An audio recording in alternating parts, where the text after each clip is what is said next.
ॐ गजाननं भूतगणादिसेवितं कपितजम्बूफलचारुभक्षणम् उमासुतं शोकविनाशकारणं नमामि विघ्नेश्वरपादपङ्कजं शिवानन्दं शिवरूपं गुरुसाक्षात् शिवस्वयं संसारशोकहरति ध्याता शिवानन्दरूपं ब्रह्मविद्याप्रदायकं साकरे वंशप्रवर्तितं शिवाय भवति ज्ञानेन तत्पदं बोधितं। जय मंगलम जय नमः पार्वती पते शिवहर हर महादेव। वंदे श्रीमद्रामं सद्गुरुमती शांति शीतया श्लेष्ठं कामादिराक्षसारी भवजलधौ तत्त्वबोध सेतुकरम्। ओम तत्सत् प्रब्रह्मणे नमः। संत शिरोमणी मन्मथस्वामी महाराज की जय।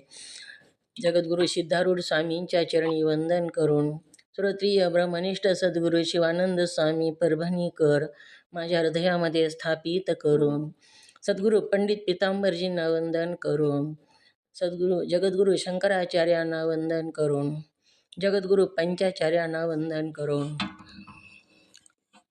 लिंग ऐक्य गुरु महालिंगेश्वर शिवाचार्य महाराज यांच्याही चरणी अनंत कोटी प्रणिपात करून श्रोत्रिय ब्रह्मनिष्ठ सद्गुरु महादेव कुंभार अप्पाजी यांच्याही चरणी अनंत कोटी प्रणिपात करून तसे तुम सर्व साधकांच्या चरणी विनम्र अभिवादन करून आपण पंचीकरण ग्रंथामध्ये प्रवेश होऊया।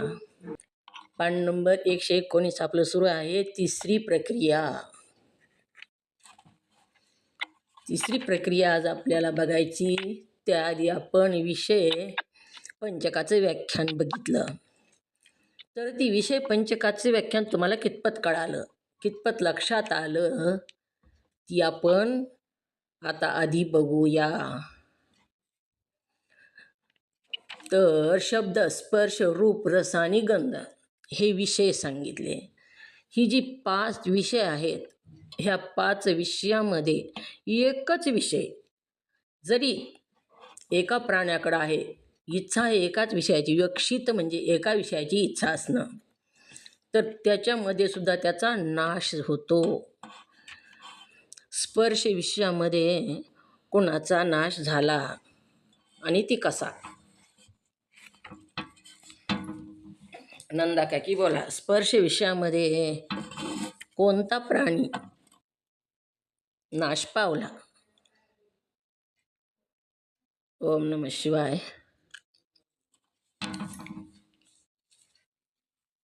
स्पर्श विषयामध्ये नंदा काकी बोला।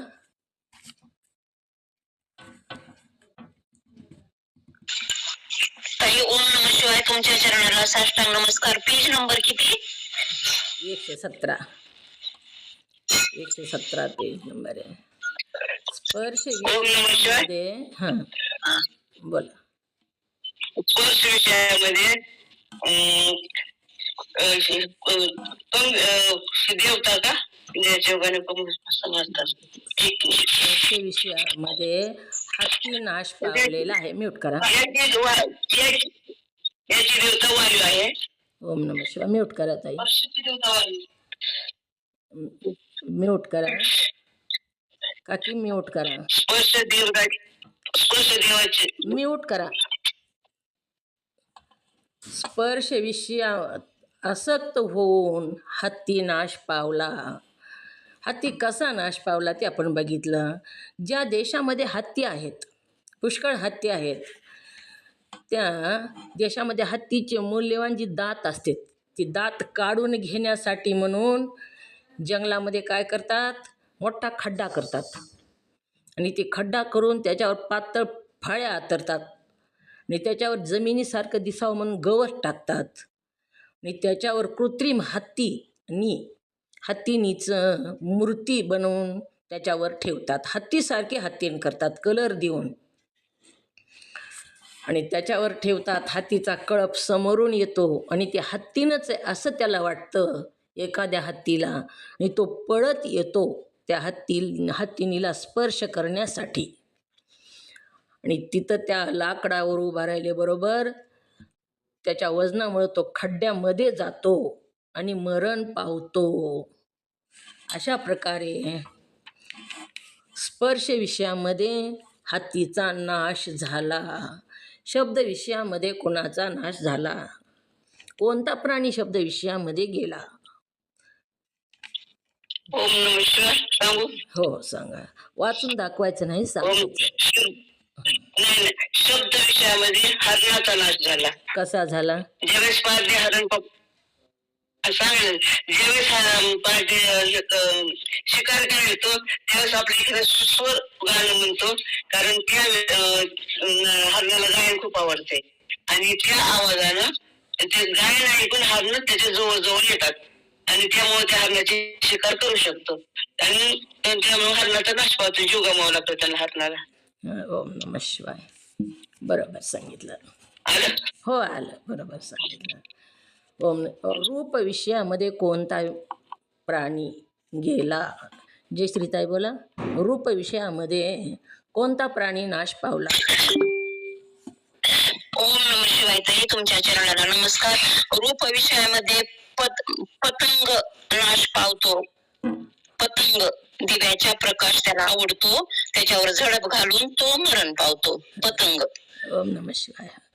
पतंग हा जो जीव आहे, जो प्राणी आहे, त्याला दिवा खूप आवडतो आणि ते दिवेला आलिंगन द्यायला तो जातो आणि जीव गमावून बसतो. रूप विषयामध्ये पतंगाचा नाश झाला.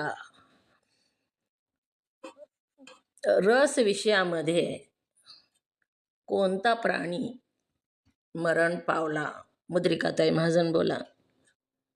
रस विषयामध्ये कोणता प्राणी मरण पावला? रस विषयामध्ये मासा प्राणी नाश पावला. कसा पावला? कसा? हे गळाचं अन्न खाण्याजवळ गेला आणि त्याच्यामध्ये अडकून त्याचा नाश पावला. सुनंदाताई पाटील बोला. मिळू का? कसा मरण पावला? ओम नमः शिवाय, तुमच्या चरणाला वंदन. गळा मासे पकडायचा गळ असतंय, त्याला अन्न काहीतरी खाण्यासाठी ते ठेवते तिथं पकडण्यासाठी, आणि ती अन्न ठेवलेलं बघून ती मासे ती खाण्यासाठी तोंड घालते त्याच्यात आणि तिथं मरण पावतं. ओम नमः शिवाय, तुमच्या चरणाला वंदन. मासा जी आहे ते गळ जे असतंय मासे पकडण्याचा, त्याला टोक असतात आणि टोकाला अन्न पदार्थ त्याच्यामध्ये अडकवून ठेवतात. ते मासे पदार्थ पकडणारे लोक जे असतात ते टोकामध्ये अन्न घुसवून ठेवतात आणि ते अन्न खाण्यासाठी म्हणून त्या मोहानं रसविषय, जिभेचा रसविषय जे आहे ती त्या रसविषयामध्ये अन्न खाण्यासाठी म्हणून ते मासे तिथं येतात. ते अन्न खाण्यासाठी त्या गळाच्या तोंडाला जे अन्न पदार्थ लावलेले असतात त्याच्यामध्ये तोंड खूप असतात, तिथंच अडकून बसतात आणि पुन्हा मात्र त्यांना तोंड काढता येत नाही. आणि ह्या रस विषयामध्ये मासा हा प्राणी मरण पावलेला आहे. गंध विषयामध्ये कोणता प्राणी गेला? बरांडेताई बोला. ओम नमः शिवाय. ओम नमः शिवाय. हे लक्षात येत नाही, बस ते लक्षात नाही. मंगेताई आहेत का?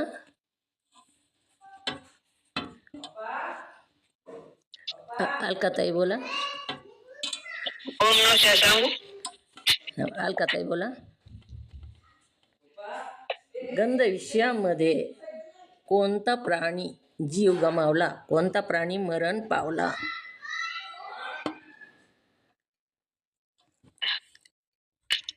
सुनीता आहेस का? सुनीता दिसना ह्याच्यावर. हां बोला काकी, सांगा.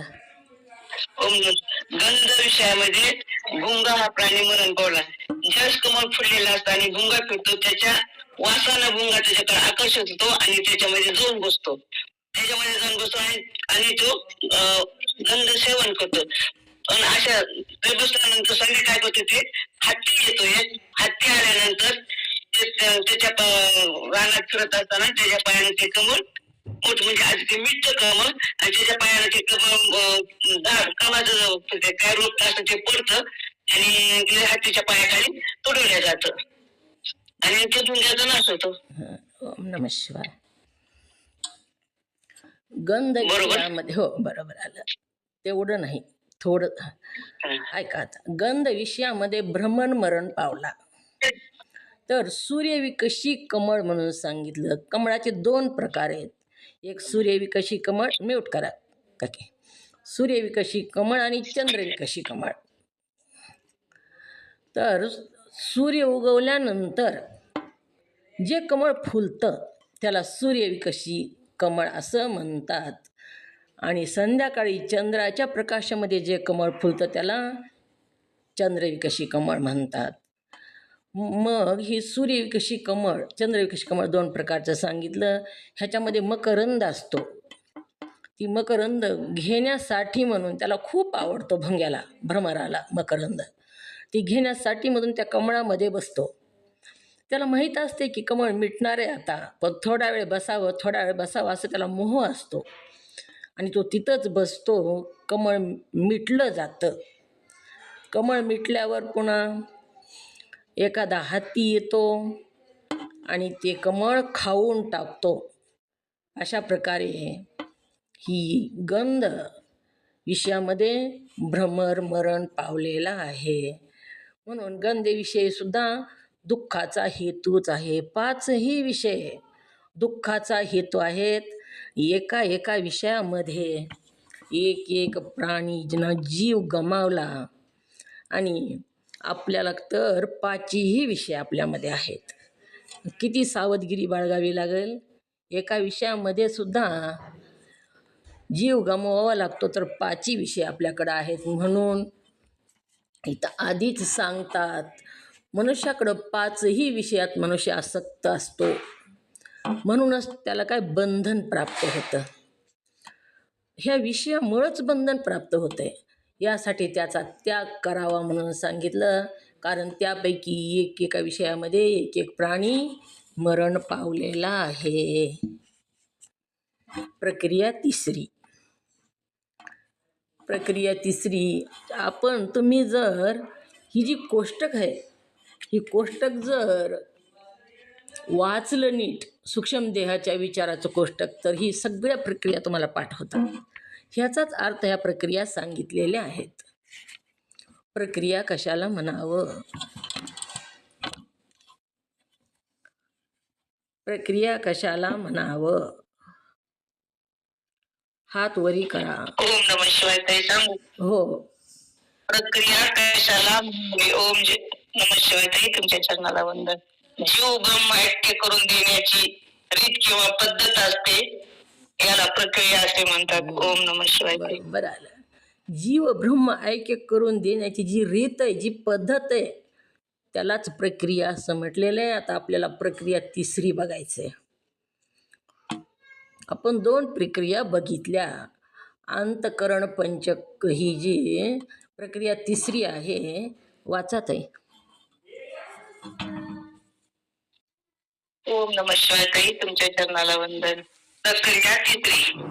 अंतकरण पंचक, ज्ञानेंद्रिय पंचक आणि कर्मेंद्रिय पंचक यातील प्रत्येकात अध्यात्म, अधिभूत आणि अधिदैव अशी त्रिपुटी असते. ज्या योगाने क्रिया घडते, ही त्रिपुटी तू जाणतो, म्हणून हीच तू नव्हे, तू हिचा साक्षी आहे. तिथे म्हणतो महाराज, अंतकरणादी पंचकातील प्रत्येकात अध्यात्म, अधिभूत आणि अधिदैव या त्रिपुटीने क्रिया घडते असे आपण सांगितले. पण अध्यात्म, अधिभूत आणि अधिदैव म्हणजे काय ते मला सांगावे. गुरु म्हणतात, 5 अंतकरणाच्या त्रिपुट्या खालील कोष्टकात दाखवल्या आहेत, त्याप्रमाणे समजाव्या. नमः शिवाय. अंतकरण कोष्टक. ओम नमः शिवाय. अंतकरण पंचक ज्ञान इंद्रिय पंचक आणि कर्म इंद्रिय पंचक यातील प्रत्येक अध्यात्म, आदिभूत आणि आदिदैव अशी त्रिपुटी असते. कशी असते त्रिपुटी? 3 असल्याशिवाय व्यवहारच होत नाही. ह्याला त्रिपुटी असं म्हणावं. आणि तिन्ही मिळून त्रिपुटी होते. एक अध्यात्म असावं लागतं, दुसरं आदिभूत असावं लागतं आणि तिसरं आदिदैव असावं लागतं. म्हणजे तिन्ही असल्याशिवाय त्रिपुटी सिद्ध होत नाही आणि तिन्ही असल्याशिवाय कोणताच व्यवहार सिद्ध होत नाही. तिच्या योगानेच क्रिया घडते. ही त्रिपुटी तू जाणतोस म्हणून तीच तू नव्हेस, तू तिचा साक्षी आहेस. ही त्रिपुटी तू जाणतोस असं सांगितलेलं आहे.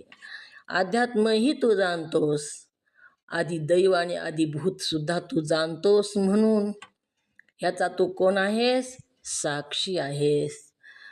अंतःकरण पंचक, ज्ञान इंद्रिय पंचक आणि कर्म इंद्रिय पंचक ह्याची त्रिपुटी आपल्याला बघायची आहे. तर अंतःकरण पंचक म्हणजे काय, त्यांची नावे काय? अंतःकरण पंचकांची नावे.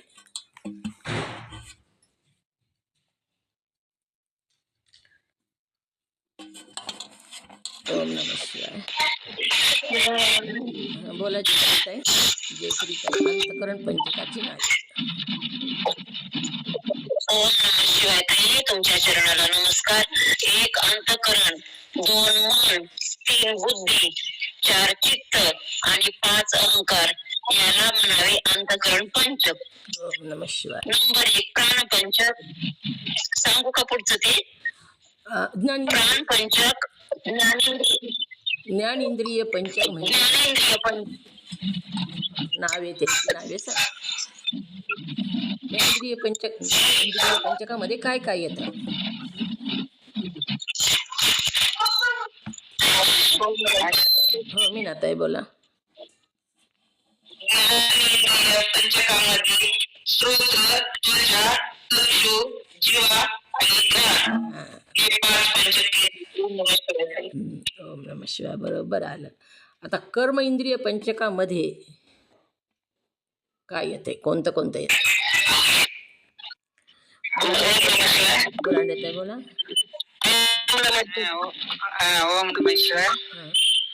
कर्म इंद्रिय पंचक मध्ये वाचा, पाणी, पाठ, कृष्ण आणि गोद हे कर्म इंद्रिय मध्ये पंचक येते. ओम नमः शिवाय. ओम नमः शिवाय. मंगलताई बोला. कर्म इंद्रिय पंचक. मंगलताई स्वामी. कर्म इंद्रिय पंचक म्हणजे काय? काय येतं कर्म इंद्रिय पंचकामध्ये? कोणते इंद्रिय येतात मंगलताई स्वामी?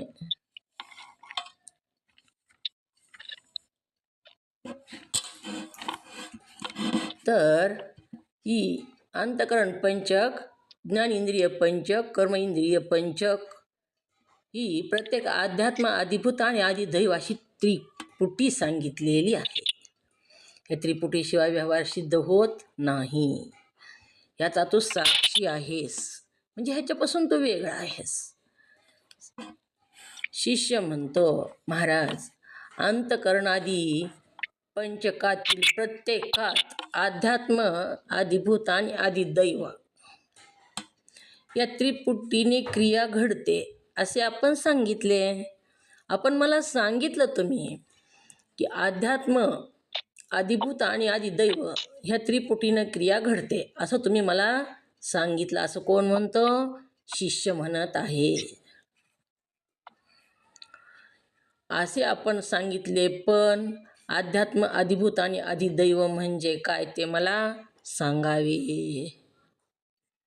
काय विचारला प्रश्न? शिष्यानं प्रश्न कोणता विचारलाय? मंगलताई सांगा.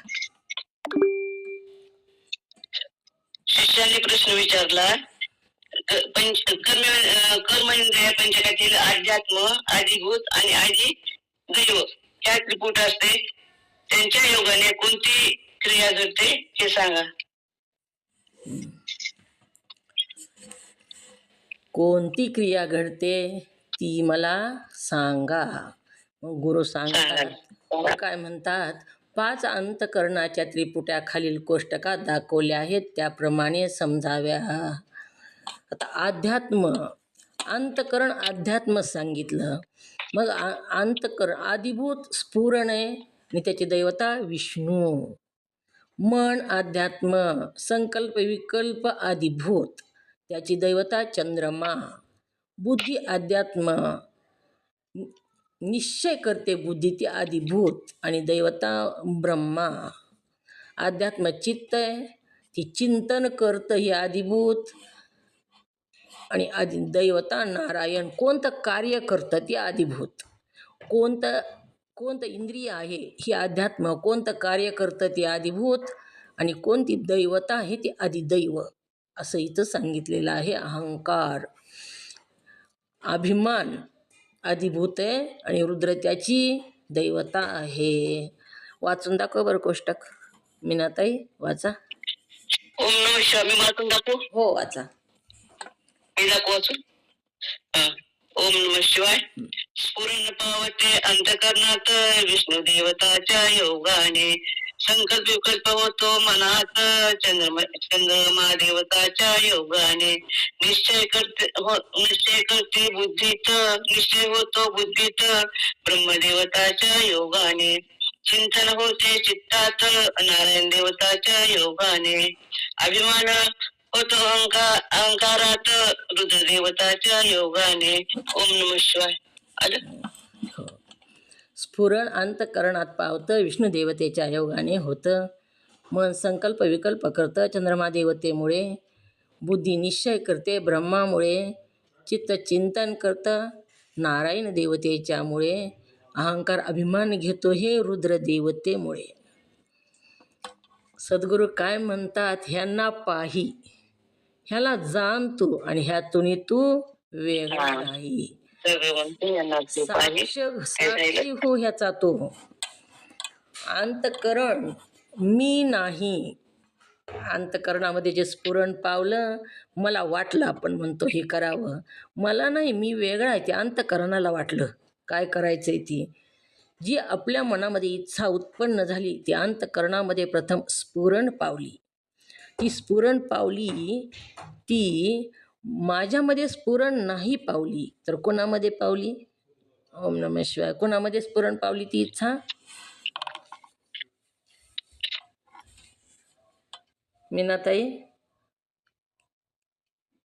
अंतकरणा जेव्हा इच्छा स्फुरण पावली तेव्हा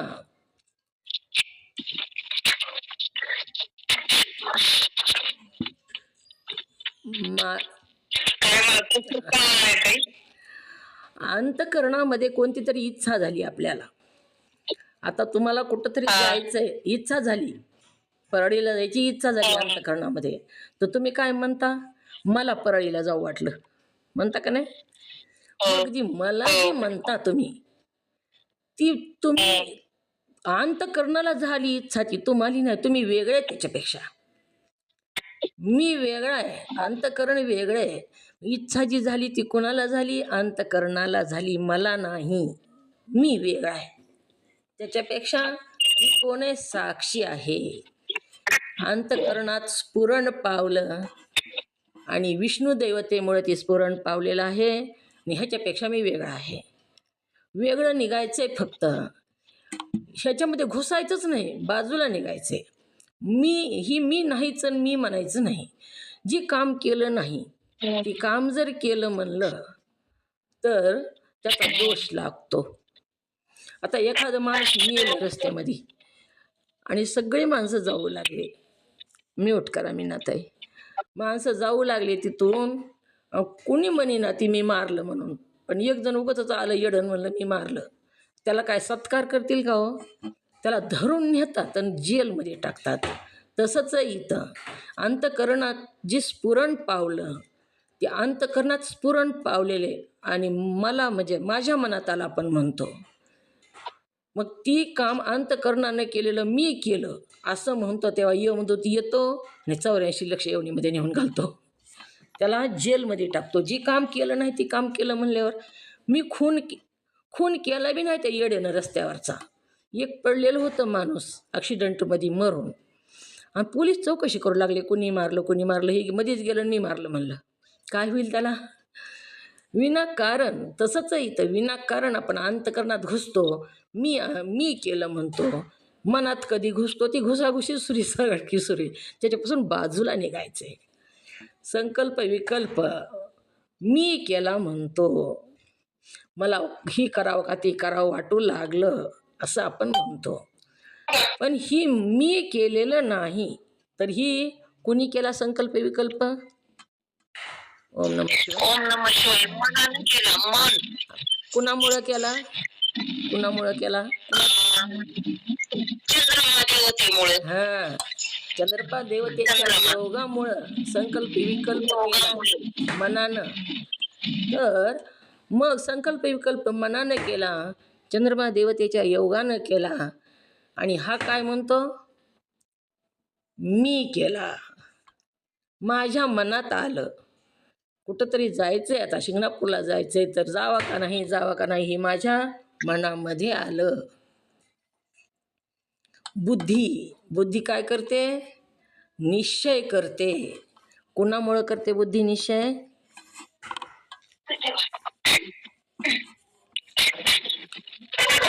बुद्धी ओम नमः शिवाय ब्रह्मदेवतेच्या योगाने. ब्रह्मदेवतेच्या योगाने बुद्धीनं निश्चय केला, आता जायचंच म्हणून, कुठं का होईना जायचंच म्हणून निश्चय केला. समजा कोणतंही काम करायचे, कृती करायची, बुद्धीनं निश्चय केला आहे.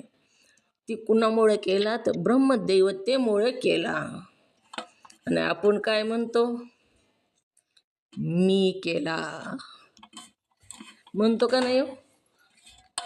मी केला, निश्चय केला, जायचं ठरलं, आता गाडी केली, शिंगणापूरला जायचंय, गाडी केली, मला जायचं म्हणतो, मी जाणार आहे असं म्हणतो.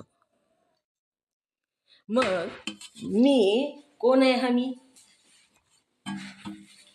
मी म्हणजे कोण आहे? आत्मा तू. ओम नमः शिवाय.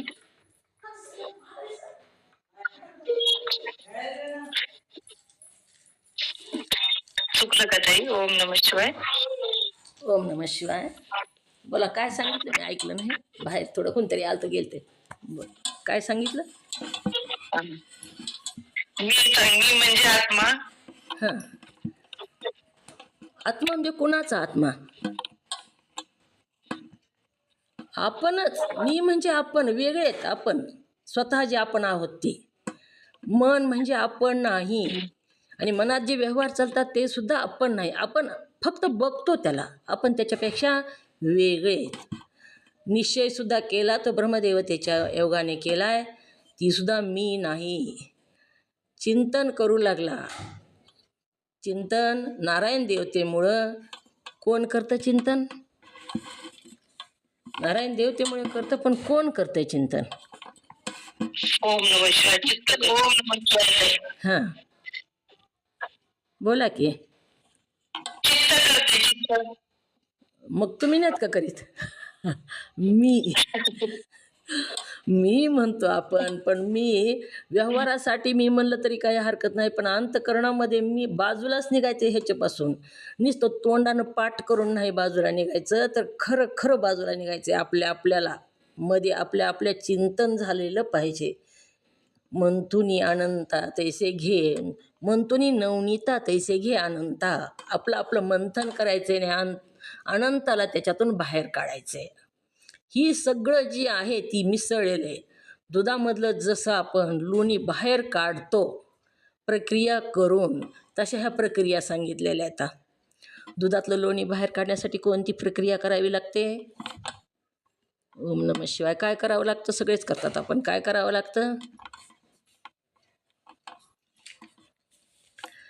दुधातून लोणी बाहेर काढण्यासाठी आधी दूध तापवावं लागतं, पुन्हा त्याच्यामध्ये इरजण घालावं लागतं, त्याचं दही करावं लागतं, आणि त्याच्यानंतर ती मंथन करून ज्याच्यामधून लोणी बाहेर काढावं लागतं तसंच सांगितलं इथं.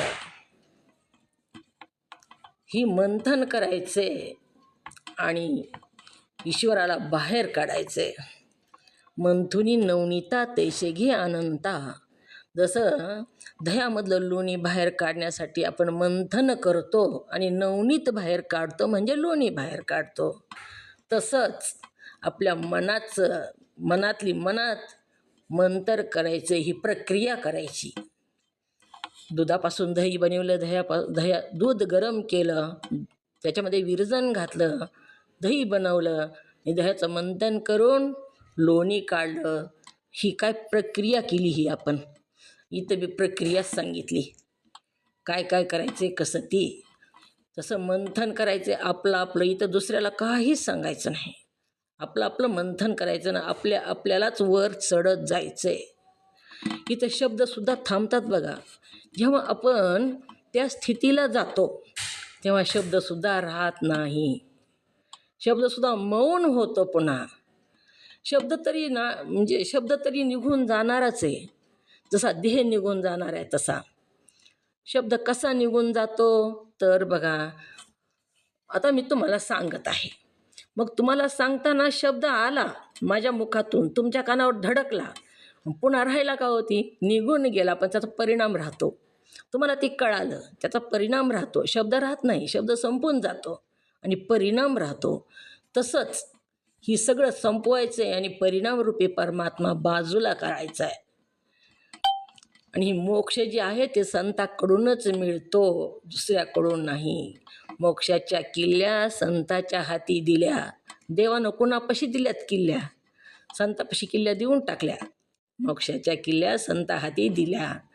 ह्याच्यापासून वेगळं निघायचे म्हणून अहंकार ही अध्यात्म आहे आणि अभिमान हा आदिभूत आहे आणि देवता रुद्र आहे. अंतकरण, अध्यात्म, स्फुरण, आदिभूत आणि विष्णू आदिदेव ह्या तिघाकडून क्रिया होते. या तिघापैकी एकही जरी कमी असेल तरी क्रिया होणारच नाही. चकारात्मक सांगितलं. होणार नाही असं जर म्हणलं तर कधी कधी होऊ शकते, होणारच नाही चकारात्मक सांगितलं म्हणजे निश्चयानंच सांगितलं. क्रिया होणारच नाही. त्याचप्रमाणे मन, अध्यात्म, संकल्प, विकल्प, आदिभूत आणि चंद्रमा आदिदैव तिघाकडून संकल्परूप क्रिया होते. संकल्प जर करायचा आहे तर तिन्हीही लागतं. संकल्प मनात करण्यासाठी मन पण लागतं आणि चंद्रमा देवता पण लागते. चिंतन करण्यासाठी कोण कोण लागतं? चिंतन करायचं आहे. मंगलताई स्वामी बोला, चिंतन करण्यासाठी कुणाची आवश्यकता आहे? ओम नमः शिवाय. लक्षात येईना का काहीच? बुरांडे तर येईल का लक्षात? ओम नमः शिवाय. ओम नमः शिवाय सांगू? हो सांगा. चिंतन करण्यासाठी प्रश्न आणखी एकदा. ओम नमः शिवाय. चिंतन करण्यासाठी प्रश्न काय विचारलं? त्रिपुटीशिवाय होत नाही. तर आपण चिंतन करण्यासाठी ओम नमः शिवाय. चिंतन करण्यासाठी अध्यात्म लागते, आदिभूत लागतंय आणि आदिदैव ही त्रिपुटी असल्याशिवाय चिंतन होत नाही. मग इथं चिंतनासाठी काय अध्यात्म आहे, आदिभूत आहे, काय दैव आहे? चिंतनासाठी चित्त आहे आणि देवताना नारायण आहे. त्यांच्या योगानं चिंतन चित्तच होतं आणि नारायण देवताच्या योगानं होतं. हां, मग चिंतन करण्यासाठी चित्ताची आणि नारायण देवतेची आवश्यकता आहे. चिंतन करण्यासाठी कुणाकुणाची आवश्यकता? चित्ताची आणि नारायण देवतेची. नारायण देवता. तर अभिमान आला आपल्याला, तर अभिमान कुणामुळं आला? जयश्रीताई, कुणामुळं आला अभिमान?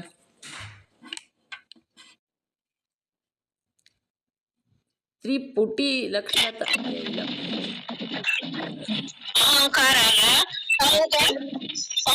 देवतेच्या योगाने अहंकार आला आपल्याला, रुद्रदेवतेच्या योगाने अहंकार आला. अभिमान अभिमान अध्यात्म अभिमानाचा अहंकार आहे आणि देवता रुद्र आहे. मग अभिमान यायचा असेल तर अहंकार आणि रुद्र देवता लागते, तरच त्रिपुटी सिद्ध असल्याशिवाय कोणताच व्यवहार सिद्ध होत नाही. म्यूट करत आहे. अशाच प्रकाराची बुद्धी, चित्त आणि अहंकार याचीही प्रत्येकाची त्रिपुटी जाणावी. या त्रिपुट्या तू जाणतोस म्हणून त्याच तू नाहीस, तू त्याचा साक्षी आहेस. आता इथं कशाचं साक्षी सांगितला? साक्षीचं लक्षण सांगायचं आणि कसा साक्षी ही सांगायचं. म्यूट उघडलंय, कुणी उघडलंय? बोला.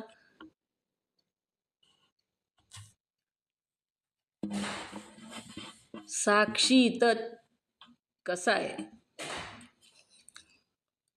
साक्षीचं लक्षण म्हणून याचा तू नाहीस, तर तू ह्याचा साक्षी आहेस. कशाचा साक्षी सांगितला इथं?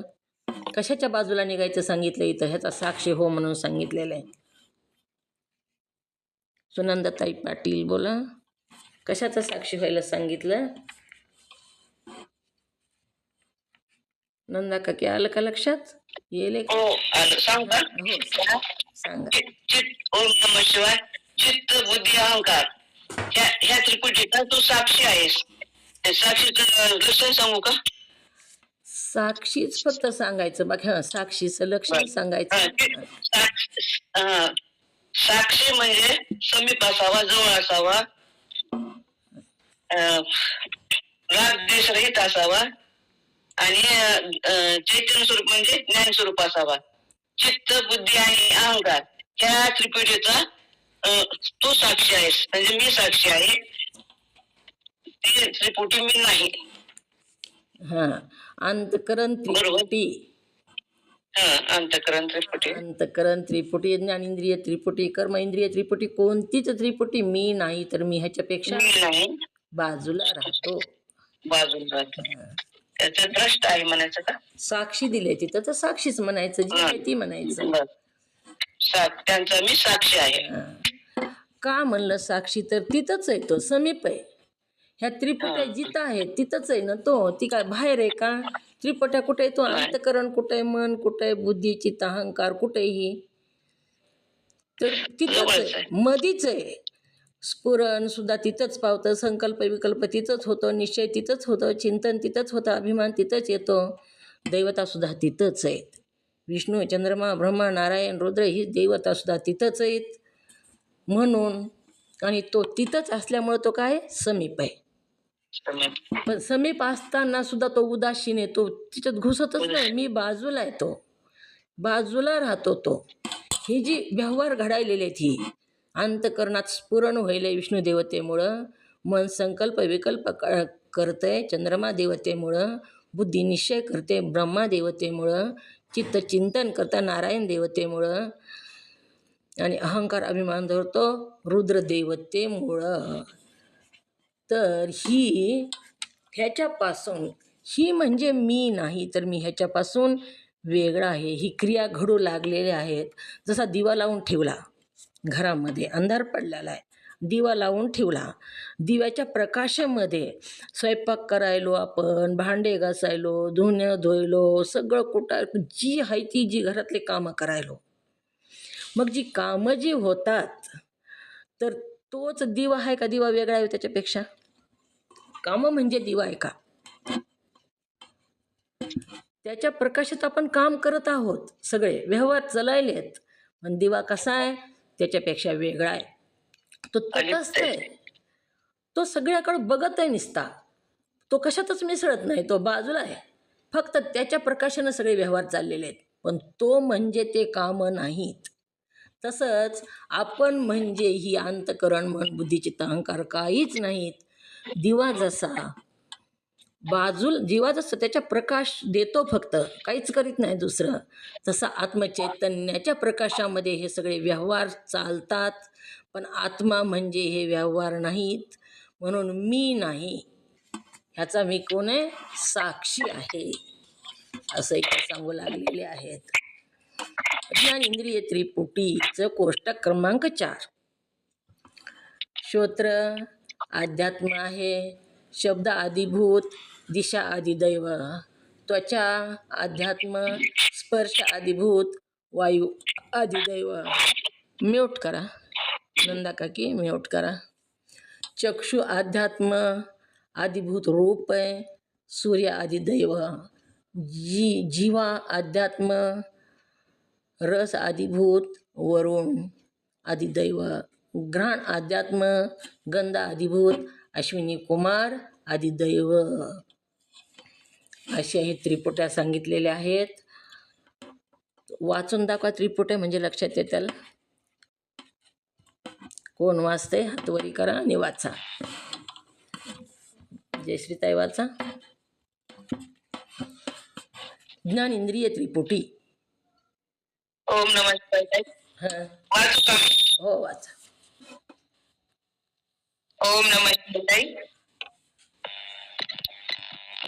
शब्द ऐकला श्रोताने हो, दिशा देवतेच्या योगाने. स्पर्श झाला त्वचेला हो, वायू देवतेच्या योगाने. रूप देखिले चक्षुने हो, सूर्य देवतेच्या योगाने. रस घेतला जीवेने हो, वरुण देवतेच्या योगाने. गंध घेतला घ्राणाने हो, अश्विनी कुमार देवतेच्या योगाने. सद्गुरु म्हणतो यांना पाहिन, यांच्यातून तो वेगळा नाही रे.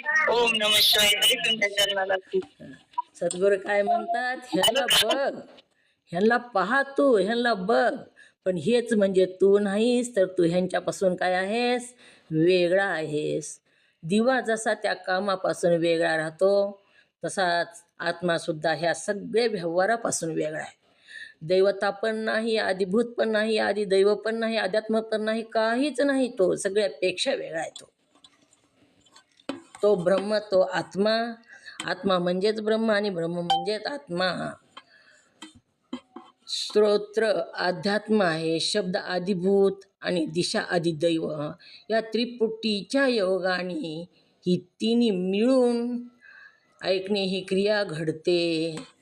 तिन्ही मिळून घडते. ह्याच्यातलं एक जरी नसेल तरी क्रिया घडत नाही. कान नसेल तर शब्द आहे, दिशा आहे, पण कानच नाही तर ऐकू येत नाही. किंवा त्वचा आहे, वायू देवता आहे, स्पर्शच जाणवत नाही, आदिभूत नाही, तर सुद्धा ती क्रिया घडत नाही. डोळे आहेत, रूपही नाही समोरून, प्रकाश पण नाही, सूर्यदेवताही नाही आणि रूपही नाही, तर डोळ्याचा उपयोगच होत नाही. किंवा रूप समोर आहे आणि सूर्यदेवाचा प्रकाश सुद्धा आहे पण आंधळा आहे, तरीसुद्धा उपयोग होत नाही, चक्षुष नाहीत. 3 असल्याशिवाय व्यवहार सिद्धच होत नाही. जीवा आहे आणि खायलाच काही नाही, रसच नाही आणि वरून देवता पण नाही, तर जीवा असून त्याचा उपयोग होत नाही. किंवा ताट भरून ठेवलेत पंचपक्वानाचे, वरून देवता पण आहे, जीभच नाही, तरीसुद्धा व्यवहार सिद्ध होत नाही. अश्विनी कुमार देवता आहे आणि कोणताच गंध नाही आणि नाकही नाही, तर व्यवहार सिद्ध होत नाही. म्हणून त्रिपुटी असल्याशिवाय व्यवहार सिद्ध होत नाही. आणि ह्या त्रिपुटीपासून मी काय? मी त्याचा साक्षी आहे. साक्षी साक्षी द्रष्टा हीच एकच नार आहे आणि हीच आपल्याला बिंब व्हायचं आहे. किती सांगत आहेत एक एक ह्याच्यावर. ही क्रिया घडते, यापैकी एकही जरी कमी असली तरी क्रिया घडणार नाही. उदाहरणार्थ, चक्षु अध्यात्म आहे, रूप आदिभूत आहे, परंतु आदिदेव सूर्य जर नसेल तर जीवास दिसणार नाही. तसं सांगितलं इथं सुद्धा. सूर्य व रूप आहेत पण चक्षु नाही, तरीसुद्धा त्यास दिसावयाचे नाही.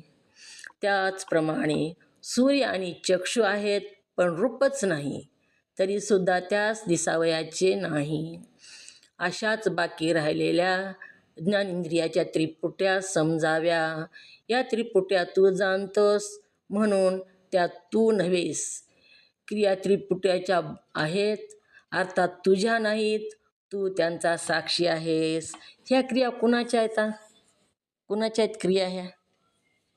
आता तुम्ही जी म्हणलं शब्द ऐकिला स्तोत्राने दिशा देवतेच्या एकाने, हे कुणाच्या क्रिया आहेत? देहात आहे तो मित्र. ओम नमः. देहात आहे तो. नाही, देहाच्या नाही. ओम नमः शिवाय. ओ- कुणाच्या आहेत क्रिया? ओम नमः. हां ज्ञानेंद्रियाचे त्रिपुटी आहेत. हां ही ओम नमः जी शिवाय. हं. ही जी त्रिपुटी आहे ही मी नाही, ही मी वेगळा. ही शब्द श्रोत्राने ऐकला जातो, दिशादेवतेमुळे ऐकला जातो, ती त्यांचं वेगळंच झालं. श्रोत्र दुसऱ्याचं काम करत नाही बघा. कान कधी रस घेत नाही किंवा बघत नाही. त्यांच्या देवतेमुळे त्यांची ते कामं करतात. ह्या त्रिपुट्या श्रोत्र दिशा देवता आहे त्याची, शब्द आहे आणि श्रोत्र ही आदिभूत शब्द आहे, अध्यात्म श्रोत्र आहे. तर ह्या त्रिपुट्या ज्या आहेत त्या माझ्या मी नाही, मी ह्यांचा साक्षी आहे. त्यांची कामं त्या करतात त्रिपुट्या. म्हणून ही त्रिपुट्या म्हणजे मी नाही आणि ह्या माझ्याही नाहीत. आणि ज्याचे त्याचे कामं करतात. कधी कर्म इंद्रिय ज्ञानेंद्रियाचे कामं करत नाही, ज्ञानेंद्रिय कर्म इंद्रियाचे कामं करत नाही आणि कोणताच इंद्रिय दुसऱ्याचं काम करत नाही. पण आपण मात्र सगळेमध्येच घुसवतो, मी करतो म्हणतो. ज्ञानेंद्रियाने काम केलं तरी मी केलं, कर्म इंद्रियाने केलं तरी मी केलं. आणि हे मी केलं चुकीचं बोलणं, खोटं बोलणं. ग्रंथामध्ये सांगितलं 1000 गायी मारल्याचं पाप एकदा जर मी म्हणलं तर, मी नसताना मी म्हणलं.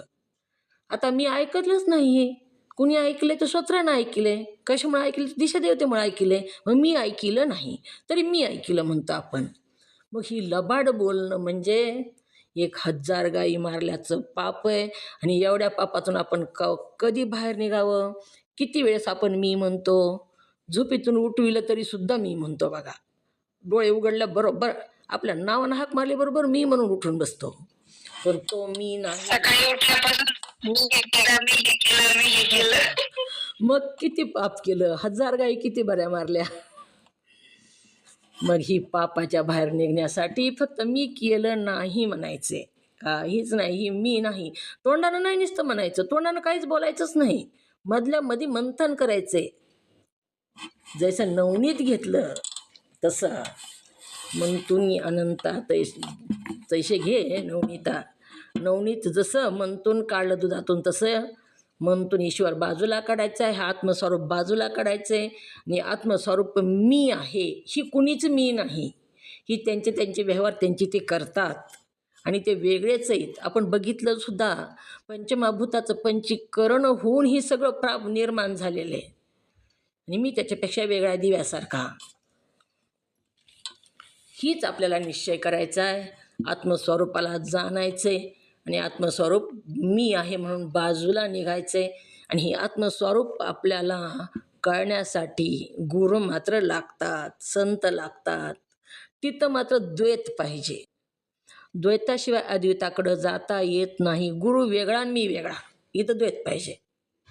ज्ञान प्राप्त झाल्यानंतर पुन्हा अद्वैत झालं तरी पण मरेपर्यंत सुद्धा तिथं द्वैत ठेवाच म्हणून सांगितलं. गुरुचा उपकार विसरू नका, शास्त्राचा उपकार विसरू नका. शास्त्राची कृपा, गुरुची कृपा, ग्रंथाची, अंतकरणाची कृपा, अंतकरणाची, शास्त्राची आणि गुरुची 3 कृपा कधीच विसरायच्या नाहीत. जर आपण शास्त्रावर प्रेम केलं तर लवकर शास्त्र कळतं. प्राण्याला सुद्धा कळतं. बघा तुम्ही किती प्राण्याला, कोणत्याही प्राण्याला तुम्ही प्रेम करून बघा, त्याच्यावर त्यांना कळतं सगळं. कोण प्रेम करतं ते कळतं. आमच्या इथं कासव पाळलेला होता वरी हौदामध्ये आणि त्याला आमची सूनबाई खायला द्यायची, खाद्य टाकायची. मग त्याला बाहेर काढलं ना तर आम्ही सगळे उभा जरी राहिला तरी तिच्याकडं जायचं ना. हळूहळू ती जिथं दुसरीकडे गेली तरी तिकडंच जायचं. प्रत्येक जीव त्याला प्रेम कळतं. अशा प्रकारे प्रेम कोणावर करायचं तर आपल्या आत्म्यावर आपण प्रेम करायचे. ह्याच्यापेक्षा ह्या सगळ्यापेक्षा बाजूला निघायचं आहे. एका एका ह्या 82 तत्वापासून बाजूला आपण निघालो की आपण मुक्तच झालो. मोक्ष आपल्याला प्राप्त झाला. राहिलेला विषय आता उद्या बघू. कर्म इंद्रिय त्रिपुटी गोष्ट क्रमांक 5 राहिलेला आहे. तर राहिलेला विषय उद्या बघू. झालेली सेवा सद्गुरूंच्या चरणी समर्पित, तुम्हा सर्व मोक्षजनांच्या चरणी समर्पित करून सेवेला पूर्णविराम. जी माझ्या मुखातून योग्य शब्द बाहेर गेले ते सद्गुरुनाथाचे, जी अयोग्य शब्द बाहेर गेले ते वाणीचा दोष. सर्वांच्या चरणी वंदन. ओम नमः शिवाय.